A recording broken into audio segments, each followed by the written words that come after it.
Welcome back dear students. मैं Pradeep sir एक बार फिर से अपने यूट्यूब चैनल बेस 360 के ऑनलाइन प्लेटफॉर्म पर आपका स्वागत करता हूं। तो प्यारे बच्चों, आर्टिकल का टॉपिक चल रहा है और आर्टिकल के टॉपिक में जो है हम लोगों ने रूल 5 तक पढ़ लिया है। तो आज हमारा रूल नंबर 6 होगा और रूल नंबर 6 देखिए हमारा क्या कहता है। बहुत ही ज़बरदस्त कंसेप्ट है आज का। तो आइए देखते हैं रूल 6 क्या कहता है। मेरे बच्चे रूल 6 हमारा ये कहता है ना, हमारा 6 रूल ये कहता है कि अगर कोई भी एडजेक्टिव है, कोई क्या है, कोई एडजेक्टिव है, क्या है, कोई एडजेक्टिव है, ठीक, कोई एडजेक्टिव है और उस एडजेक्टिव के पहले अगर आपने क्या लगा दिया है, आर्टिकल द का यूज़ कर दिया है, मतलब द प्लस एडजेक्टिव कर दिया है, तो इससे किसका पता चलता है, इससे पीपल का पता चलता है। किसका? पीपल, ठीक, पीपल। अब पीपल मतलब क्या? लोगों का इससे पता चलता है, ठीक, लोगों का पता चलेगा। अच्छा, जब इससे पीपल का पता चलेगा, लोगों को पता चलेगा, तो यहाँ पर जो आने वाली वर्ब होगी, इसके साथ जो आने वाली क्या होगी प्यारे बच्चे, वर्ब होगी, वो वर्ब हमेशा आपकी क्या होगी, प्लूरल होगी। क्या होगी? वर्ब हमेशा प्लूरल होगी, ठीक। चलिए देखिए कैसे, जैसे हमने कहा ब्लाइंड, क्या कहा, ब्लाइंड, ठीक। तो ब्लाइंड का मतलब होता है अंधा, और अंधा आपका क्या है, एडजेक्टिव है। ये क्या है भाई, विशेषता बता रही, इसलिए क्या एडजेक्टिव है। लेकिन अगर इसको हमने ऐसे लिख दिया द ब्लाइंड, ठीक, तो द ब्लाइंड हो गया, इसका मतलब हो गया ब्लाइंड पीपल। क्या हो गया, इसका मतलब ये हो गया ब्लाइंड पीपल, ठीक, ब्लाइंड क्या हो गया, पीपल। ब्लाइंड पीपल का मतलब क्या हुआ, अंधे लोग। क्या हो गया प्यारे बच्चे, अंधे लोग, ठीक। इसी तरीके से हमने कहा पुअर। अब देखिए पुअर भी आपका क्या है, पुअर भी आपका एडजेक्टिव है ना, पुअर क्या एडजेक्टिव है। आपने इसको क्या लिखा, द पुअर लिख दिया, तो क्या बन गया, ठीक, पुअर, द पुअर हो जाएगा। तो द पुअर अगर आपने कह दिया तो इसका मतलब क्या हो गया, ये हो गया आपका पुअर पीपल, ठीक। पुअर क्या हो गया, पुअर पीपल, इसका मतलब हो गया गरीब लोग। क्या हो गया, गरीब लोग, ठीक। देखिए क्या बन गया, गरीब लोग। इसी तरीके से जैसे सपोज करिए यहाँ पर हमने ना क्या कहा, लेम, हमने क्या कहा, लेम कहा। अब इसको आप इसमें जोड़ दीजिए, क्या किया, दा कर दिया, तो क्या बन गया, द लेम। तो द लेम का मतलब हुआ लेम, है ना, लेम पर्सन या लेम पीपल, लेम पीपल, इसका मतलब क्या हुआ, लंगड़े लोग, ठीक, लंगड़े लोग। अब देखिए यहाँ पर तो आपने क्या देखा। अच्छा एक चीज़ और देखिएगा, आप इसको कभी भी पुअर, जैसे मान लीजिए हमने इस पुअर के एग्जाम्पल एक, तो पुअर, आप पुअर लिखिए ये सही है, लेकिन आप इसको कभी इस तरीके से पुअर्स नहीं लिख सकते। क्या नहीं लिख सकते, पुअर्स नहीं लिखेंगे, क्योंकि पुअर्स होता ही नहीं है। पुअर्स अगर आप लिख रहे हैं तो ये क्या है, गलत है, ठीक है। या आप इसको आ पुअर लिख रहे हैं, क्या लिख रहे हैं, आ पुअर लिख रहे हैं, तब ये आपका क्या है, गलत है। अगर आपको इसको बनाना है तो इस तरीके से लिखिए आ पुअर, ठीक, अ पुअर मैन, तो ये क्या है आपका सही है। कहने का मतलब एडजेक्टिव लीजिए, उसके पहले आर्टिकल लीजिए और बाद में आपको क्या लेना पड़ेगा, नाउन लेना पड़ेगा, तब ये हमारा क्या होगा, सही होगा, है ना। तो हमने क्या देखा, ये निष्कर्ष निकला कि कहीं पर भी अगर कोई भी एडजेक्टिव है और अगर उस एडजेक्टिव के पहले हम आर्टिकल द जोड़ देते हैं तो वहाँ पर उन पूरे लोगों का पता चलता है, ठीक। और उसके साथ जो आने वाली वर्ब होती है वो हमेशा प्यारे बच्चे क्या होती है, वो वर्ब हमेशा आपका प्लूरल लेगा, ठीक। आइए कुछ एग्जाम्पल्स इस पर देख लेते हैं। देखिए जैसे कहा जाए, है ना, देखिए जैसे हमने कहा, ठीक, पुअर्स, ऐसे सॉरी ये देखिए, ठीक, हमने कहा, ठीक है, रिच, ठीक, रिच हेल्प्स टू पुअर। फिर हमने कहा रिचेस, ठीक, हेल्प टू द पुअर्स। या हमने कहा, ठीक, या हमने कहा ऐसे लिखें, ठीक, rich helps to the poor. या इसको हम ये कह दें द रिच, हमने ये कहा the rich help to the क्या है, पुअर। अच्छा देखिए कितने क्वेश्चन हुए, 1 2 3 4। तो यहाँ पर देखिए पहला क्या कह रहा, रिच हेल्प टू पुअर। अब रिच हेल्प टू पुअर कहने का मतलब रिच जो है ये रिच, अब देखिए जैसे इस तरीके से यहाँ पर रिच तो ठीक है, अब यहाँ पर जो हेल्प है, अब ये रिच हेल्प्स टू पुअर, तो ऐसा होता क्या कि कोई एक जो है गरीब हो वो एक ही किसकी मदद करे, एक ही मतलब एक जो अमीर हो किसकी मदद करे, एक ही गरीब की मदद करे, ऐसा तो होगा नहीं। ऐसा कुछ सेंस निकलता है कि अमीर लोग जो होते हैं वो क्या करते हैं, गरीब लोगों की मदद करते हैं, ठीक। तो यहाँ पर जो है एक गरीब केवल एक अमीर की तो मदद करता नहीं, तो इस तरीके से हमारा क्या है, मान लीजिए ये गलत है। अब यहाँ रिचेस देखिए, हमने यहाँ भी बताया जैसे पुअर्स है कि पुअर है, तो कभी आप इसको प्लूरल बनाने के लिए आप इस पर एस या एस का यूज़ नहीं करेंगे, ठीक। लेकिन यहाँ पर देखिए रिच है तो रिचेस बना दिया, तो ये आपका क्या हो गया, गलत हो गया। हालांकि वर्ब यहाँ पर प्लूरल लिया है, कोई कोई दिक्कत नहीं। यहाँ द पुअर्स भी नहीं होगा, ये भी देखिए गलत है, क्योंकि पुअर्स देखिए होता ही नहीं, तो ये भी क्या है आपका गलत है। फिर कह रहा है rich helps to the poor. अब देखिए ये रिच मतलब कोई एक अमीर होगा जो क्या करेगा, मदद करेगा किसकी, गरीबों की। तो हो भी सकता, मान लीजिए कोई एक अमीर व्यक्ति है, वो गरीबों की क्या करता है, मदद करता है। ठीक, तो इस तरीके से अगर ले तो ये हमारा सेंटेंस क्या है, सही है। अब यहाँ क्या है, यहाँ देखिए द रिच मतलब कि अमीर लोग क्या करते हैं, हेल्प मतलब वर्ब का देखिए क्या है यहाँ पर, वर्ब ये प्लूरल वर्ब है, तो यहाँ पर क्या करता है, मदद करते हैं किसकी, द पुअर मतलब गरीब लोगों की। तो ये भी सेंटेंस हमारा क्या है, सही है। ठीक है, तो यहाँ पर क्या निष्कर्ष निकला प्यारे बच्चे कि किसी भी एडजेक्टिव के पहले अगर आप क्या जोड़ते हैं, अब अगर आप जो है डेफिनिट आर्टिकल द जोड़ देते तो उससे मतलब वो क्या बन जाता है, प्लूरल नाउन बन जाती है। और जो प्लूरल नाउन बन जाती है तो उससे किसका पता चलता है, पूरे कम्युनिटी का पता चलता है, उसके लोगों को पता चलता है। ठीक है, तो चलिए इसको नोट कर लीजिए, थोड़ा मैं साइड हो जा रहा हूँ। चलिए आई होप हो गया होगा। तो रूल 6 हो गया। रूल 6 के बाद हम रूल 7 पे हम लोग चलते हैं। ठीक है, ध्यान दीजिएगा, रूल 7 इसको हम हटाने चल रहे हैं। देखिए प्यारे बच्चे, ठीक ये है। अब जैसे हमने कहा, ठीक बहुत ही इंपॉर्टेंट रूल है ये भी, है ना। देखिए जैसे हमने कहा, ठीक एक रूल है, रूल नंबर 7। देखिए रूल नंबर 7 क्या कह रहा है, नो आर्टिकल। क्या कह रहा है प्यारे बच्चे, ये एक हेडिंग बनती है आपका ओमिशन ऑफ आर्टिकल। ठीक, तो चूंकि आप पूरा आर्टिकल का ही रूल पढ़ रहे हैं, तो कहाँ पर आर्टिकल का यूज़ करना है और कहाँ पर आर्टिकल्स को लगाना, तो आप सारा कुछ यहाँ पर ना सीखेंगे। तो देखिए ओमिशन ऑफ आर्टिकल के अंतर्गत आता है, तो नो आर्टिकल क्या हो जाएगा, नो आर्टिकल प्लस, है ना, नो आर्टिकल प्लस आपका हो जाएगा ना नेम ऑफ सीजन। क्या हो जाएगा, नेम ऑफ सीज़न हो जाएगा प्यारे बच्चे। ठीक, नेम ऑफ क्या हो जाएगा, सीज़न।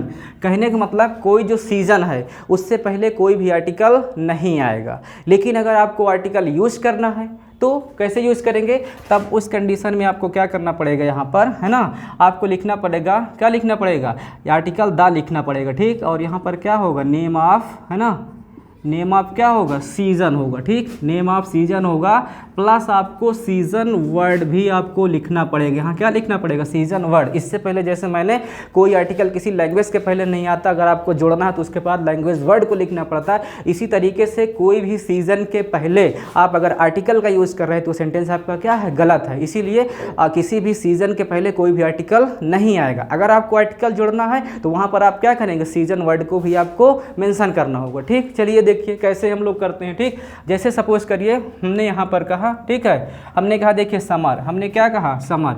अब प्यारे बच्चे आप बताइए, समर नेम ऑफ सीजन है, इससे पहले कोई आर्टिकल आया क्या, नहीं आया, तो ये हमारा क्या है, सही है ना। अच्छा, इसको अगर इस तरीके से हमने कहा द विंटर, हमने क्या कहा, द विंटर। अब देखिए विंटर क्या है, नेम ऑफ सीजन है, इसके पहले आर्टिकल द ले लिया, तो क्या कह रहा है, no article plus name of season. तो ये सेंटेंस हमारा क्या हो गया, गलत हो गया। अगर इसको लिखना है आपको आर्टिकल, चलिए कोई बात नहीं, हम इसको लिख देते हैं द विंटर, क्या लिख दिए, द विंटर सीजन। क्या लिखें, द विंटर सीजन। अब देखिए यहाँ पर जो बच्चे विंटर है ये नेम ऑफ सीजन है, और इसके पहले आपने द लगाया, तो the plus name of season plus season word. अब देखिए यहाँ पर सीजन आपने क्या लिखा, वर्ड लिखा, तो ये सेंटेंस आपका क्या हो गया, सही हो गया। क्या हो गया, सही हो गया। ठीक, इसको एग्जाम्पल में जैसे हमने कहा है ना, जैसे कहे आई लाइक मोस्ट द, ना आई लाइक मोस्ट द, ठीक, समर या विंटर, कुछ भी कह लीजिए, विंटर। चलिए फिर उसके बाद कह दिया जाए आई लाइक मोस्ट ना आटम, आटम। ठीक, फिर हमने कहा आई लाइक मोस्ट द, ठीक, आटम, आटम सीजन। चलिए अब देखिए प्यारे बच्चे यहाँ पर कौन सा सेंटेंस आपका सही है। ठीक, 3 एग्जाम्पल्स हमने लिया, 1 2 और ये क्या है, 3 है। फर्स्ट कह रहा है I like most the winter. अब देखिए ये विंटर है, विंटर है नेम ऑफ सीजन है, इससे पहले यहाँ पर देखिए क्या लिया, आर्टिकल द लिया। तो हमने बताया no article plus name of season, किसी भी सीजन के पहले कोई भी आर्टिकल का आप यूज नहीं करेंगे। यहाँ पर देखिए आर्टिकल का यूज हो गया, तो ये सेंटेंस आपका क्या हो गया, गलत हो गया। ठीक, क्यों गलत हो गया, क्योंकि यहाँ पर आर्टिकल द आ गया और रूल हमारा कहता no article plus name of season. Next कह रहा है आई लाइक मोस्ट, ना मुझे सबसे ज़्यादा क्या पसंद है, आटम पसंद है। आटम मतलब पतझड़ का महीना पसंद है। अब देखिए पतझड़ नेम ऑफ सीजन है, इसके पहले कोई आर्टिकल आया है क्या, तो कोई भी आर्टिकल नहीं आया तो कोई दिक्कत नहीं है, सेंटेंस आपका क्या है, सही है, क्योंकि रूल भी कहता है no article plus name of क्या, सीजन, मतलब किसी भी सीजन के पहले कोई भी आर्टिकल का यूज आप नहीं करेंगे। ठीक, नेक्स्ट हमारा क्या कहता है, I like most the autumn season. अब देखिए ऑटम यहाँ पर क्या है, नेम ऑफ सीजन है। ठीक, नेम ऑफ सीजन है और उसके पहले आपने द लिया है तो बाद में सीजन वर्ड भी लिया है, और जब इस कंडीशन में हो गया तो ये सेंटेंस आपका क्या हो गया, सही हो गया। ठीक, लोग देखिए जनरली होता क्या है, आर्टिकल के टॉपिक को लोग एक ही 2 लेक्चर में ख़त्म कर देते हैं, लेकिन आर्टिकल कितना बड़ा टॉपिक है तो इसमें 3 ही है, ए एंड द है, लेकिन इतना बड़ा टॉपिक है तो मैंने बताया था कि कम से कम 10 लेक्चर तो आपको इसको लेक्चर मिलेंगे, उसके बाद 5 कम से कम आपको क्या मिलेंगे, इसमें प्रैक्टिस सेट मिलेंगे, ताकि जिसने बोर्ड तक में आए हुए क्वेश्चन हैं उन सभी को मैं इस पर आपको करवा दूं। ठीक है, तो ये रूल आपने देखा, अब इसको आप कॉपी कर लीजिए, मैं नेक्स्ट रूल आपको बताने चल रहा हूँ। चलिए, उम्मीद है हो गया होगा, इसको मैं रफ कर रहा हूँ, ध्यान दीजिएगा। चलिए एक रूल हम और देख लेते हैं ताकि बहुत बड़ा वीडियो ना होने पाए, बस थोड़े थोड़े रूल्स हम लोग इसी तरीके से पढ़ते चलेंगे। ठीक, चलिए अब जैसे प्यारे बच्चे हम यहाँ पर कहते हैं, है ना, देखिए बहुत ही ज़बरदस्त रूल है। जैसे हमने कहा, ठीक, नो आर्टिकल, क्या हमने कहा, no article plus name of plus क्या है, name of country, name of क्या है, कंट्री। हमने कहा किसी भी कंट्री के पहले कोई भी आर्टिकल आप नहीं यूज़ करेंगे, किसी भी कंट्री के पहले कोई आर्टिकल नहीं यूज़ करेंगे। ठीक, लेकिन आएगा आर्टिकल द आएगा प्लस क्या होगा, नेम ऑफ कंट्री होगा, नेम ऑफ क्या होगा, नेम ऑफ कंट्री होगा। और प्यारे बच्चे वो जो नेम ऑफ कंट्री होगा वो किस में होगा, इन एब्रीविएशन फॉर्म, किस में होगा, इन, ठीक, एब्रीविएशन फॉर्म में होगा। ठीक, किस में होगा, इन एब्रीविएशन फॉर्म। दैट मीन्स क्या हुआ, दैट मीन्स हुआ संक्षिप्त रूप में, एब्रीविएशन मीन्स क्या हुआ, संक्षिप्त, क्या हुआ प्यारे बच्चे, संक्षिप्त रूप में। ठीक, कहने का मतलब जब किसी कंट्री का नाम आप किस रूप में ले रहे हैं, संक्षिप्त रूप में ले रहे हैं, शॉर्ट फॉर्म में ले रहे हैं, तब उसके पहले आप आर्टिकल का यूज़ करेंगे और वो सेंटेंस आपका क्या माना जाएगा, सही माना जाएगा। ठीक, कैसे, जैसे हमने कहा, सपोज करिए हमने कहा, क्या कहा, जैसे हमने कहा द इंग्लैंड, है ना, क्या कहा, या ऐसे लिखिए the United kingdom, the United kingdom. ठीक, द यूनाइटेड किंगडम। अब प्यारे बच्चे United kingdom name of country है ना, संयुक्त राष्ट्र, ये जो है आपका यूनाइटेड किंगडम जो है ये आपका कंट्री है। इससे पहले देखिए आर्टिकल लिया है, तो ये सेंटेंस हमारा क्या है, गलत है। ठीक, ये सेंटेंस हमारा क्या है, गलत है। अच्छा, केवल अगर हम इसको ऐसे कह दें यूनाइटेड किंगडम, है ना, क्या कह दें, यूनाइटेड किंगडम। अब बताइए क्या है, तो United kingdom name of country है ना, तो इससे पहले आर्टिकल आया क्या, नहीं आया, तो ये सेंटेंस हमारा क्या है, सही है। अच्छा, इसको आर्टिकल हमको मान लीजिए लगाना है, तो इसको हम क्या लिख सकते हैं, इसको हम लिख सकते हैं द यूके। हम क्या लिख सकते हैं प्यारे बच्चे, द यूके। अब देखिए यूके किस में है, संक्षिप्त रूप में, तो जब संक्षिप्त रूप में आ गया तो यहाँ पर क्या हो जाएगा, यहाँ पर आर्टिकल आपका आ जाएगा, ये भी आपका क्या है, सही है। इसी तरीके से जैसे हमने कहा, हमने क्या कहा, द, ठीक, कुछ भी कह लीजिए, द यूएसए, ठीक है, द, ऐसे लिख लीजिए यूनाइटेड, है ना, United state of America, United state of क्या है, या यूनाइटेड स्टेट अमेरिका का लीजिए, the United state of America. चलिए अब ये देखिए यूनाइटेड स्टेट ऑफ अमेरिका, तो ये यूनाइटेड स्टेट एक क्या है, देश है। ठीक है, अब इससे पहले आर्टिकल द आ गया तो ये आपका क्या है, गलत है। अगर आपको द लगाना है तो क्या करेंगे, द यूएसए, आप कैसे करेंगे, द यूएसए, ये सही है। आप इसको ऐसे करिए जैसे कि ये द यूएसएसआर, ये भी आपका क्या है, सही है। आप इसको ऐसे लिख सकते हैं द यूएई, क्या लिखेंगे, द यूएई, द यूएई मतलब, ठीक है, यूनाइटेड स्टेट ऑफ अमीरात। तो इस तरीके से प्यारे बच्चे आपने क्या निष्कर्ष निकाला, निष्कर्ष ये निकाला कि किसी भी कंट्री के पहले, किसी भी कंट्री के पहले हम किसका यूज़ नहीं करते हैं, आर्टिकल द का यूज़ नहीं करते हैं। ठीक, अगर उस कंट्री को हम किस फॉर्म में लिखेंगे, अगर उस कंट्री को हम शॉर्ट फॉर्म में लिखेंगे, दैट मीन्स एब्रीविएशन फॉर्म में लिखेंगे, तो वहाँ पर हम लोग आर्टिकल का यूज़ करेंगे और वो क्या होगा, आर्टिकल होगा द। ठीक, एक रूल हम और देखते हैं, उसके बाद आपको नेक्स्ट वीडियो बताएंगे कल, नहीं तो वीडियो काफ़ी लंबा हो जाएगा। चलिए बहुत जल्द ही उस रूल को हम देख लेते हैं। ठीक, चलिए इसको भी मैं रब करने चल रहा हूँ। रूल कौन था ये 5 के बाद 6 7 है ना, ये रूल बच्चे क्या है, 7 है। अब हम लोग रूल 8 पे चलेंगे। ठीक, चलिए इसको भी मैं इरेज करने चल रहा हूँ। अब रूल नंबर 8 देखते हैं। ठीक, चलिए देखिए रूल 8 आपका क्या कहता है ना, देखिए रूल 8 जो कह रहा है, रूल 8 आपका प्यारे बच्चे कहता है, रूल 8 क्या कहता है, ठीक, चलिए रूल 8 आपका ये कहता है नो आर्टिकल, क्या कहता है, नो आर्टिकल, ठीक, no article plus name of क्या है, ठीक, नेम ऑफ डिसीजेस, ठीक, कहने का मतलब क्या है, no article plus name of disease, name of disease का मतलब, ठीक, नेम ऑफ डिसीज का मतलब क्या, कोई भी बीमारी है तो किसी भी बीमारी के पहले आप किसी भी आर्टिकल का यूज़ नहीं करेंगे। लेकिन प्यारे बच्चे अगर आपको ये बीमारियां मिल जाए, क्या है, आपको मिल जाए प्लेग मिल जाए, क्या मिल जाए, ठीक, आपको प्लेग मिल जाए, आपको क्या मिल जाए, ठीक, ग्वाइटर मिल जाए, आपको क्या मिल जाए, फ्लू मिल जाए, आपको क्या मिल जाए, मम्स मिल जाए, क्या मिल जाए, मम्स मिल जाए, हमने क्या कहा, आपको मिल जाए प्लेग मिल जाए, ग्वाइटर मिल जाए, फ्लू मिल जाए और क्या मिल जाए, मम्स मिल जाए। तो ये 4 बीमारियां ऐसी हैं, ये 4 बीमारियां ऐसी हैं जिनके पहले आपका आर्टिकल आएगा, और वो कौन सा आर्टिकल है, वो आपका डेफिनिट आर्टिकल क्या होगा प्यारे बच्चे, डेफिनिट आर्टिकल द होगा, ठीक। हमने क्या कहा, no article plus name of disease, किसी भी बीमारी के पहले कोई भी आर्टिकल नहीं आता है, लेकिन आपको लग रहा कि कौन कौन सी ऐसी बीमारियां जिनके पहले आर्टिकल आना चाहिए, तो प्यारे बच्चे वो ऐसी 4 डिसीजेज हैं जिनके पहले आर्टिकल आएगा, और वो कौन सी 4 डिसीजेज हैं, वो आपका है प्लेग, प्लेग मतलब ये चूहों से फैलने वाली बीमारी होती, ग्वाइटर जिसे आप घेंघा बोलते हैं ना, आयोडीन की कमी से हो जाता है, गला फूल जाता है इसमें।